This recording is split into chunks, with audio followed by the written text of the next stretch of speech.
La procureure de la République de Nanterre Catherine Denis vient de clôturer l'enquête préliminaire concernant Patrick Poivre d'Arvor. Porté par 8 plaintes pour viol, agression sexuelle et harcèlement sexuel d'après une information du Parisien. L'enquête est ainsi classée sans suite, malgré. Après 5 mois d'enquête, 8 plaintes et autant de victimes présumées, l'enquête pour viol, agression sexuelle et harcèlement sexuel visant Patrick Poivre d'Arvor a été classée sans suite. D'après une information du Parisien datée du 25 juin 2021, le parquet de Nanterre a fermé l'enquête préliminaire concernant l'ancien présentateur du 20h de TF1, estimant que les crimes et infractions sont prescrits.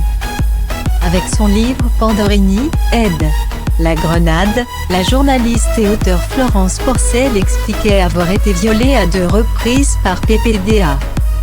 Elle avait rassemblé une vingtaine de femmes qui avaient toutes gravité dans l'entourage de Patrick Poivre d'Arvor. 8 d'entre elles avaient déposé plainte, 4 pour viol et 4 autres pour agression sexuelle et harcèlement sexuel. Catherine Denis, la procureure de la République de Nanterre, a pris la décision de clôturer cette enquête préliminaire.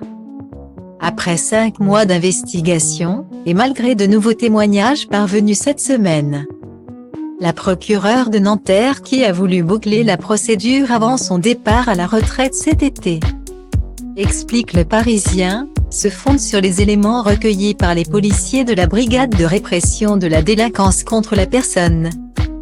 Du moins pour le cas de Florence Porcel. Elle décrivait pourtant l'emprise exercée par PPDA. Leurs 36 années de différence d'âge, un premier viol en 2004 et un autre, une fellation forcée en 2009 dans les locaux de Boulogne-Billancourt. Interrogé en tant que témoin libre le 18 mai dernier, l'ancien présentateur avait réfuté ces accusations, accusant son ancienne collaboratrice d'avoir sciemment inventé toute cette histoire. Dominique Ambiel, grand ami de PPDA et producteur de son émission littéraire Vive les livres sur CNews, lui a fourni un alibi pour la journée du 29 avril 2009, expliquant que le bureau de son collègue, tout en vitre, lui aurait permis de voir la scène de viol. De plus, des échanges de Florence Porcel avec une amie au sujet de PPDA avaient été diffusés par la défense. Elle n'a jamais caché avoir voué une admiration pour le journaliste à l'époque et dit avoir été sous son emprise, concédant une relation sexuelle consentie entre les 2 viols présumés. Des vérifications sur l'agencement du bureau de PPDA, établi des années après les crimes supposés, ont été réalisés par les policiers, sans la présence de Florence Porcel. Ceci ne correspondrait pas avec les plans dessinés par l'accusation ainsi que des photos de jeunes femmes dans son bureau.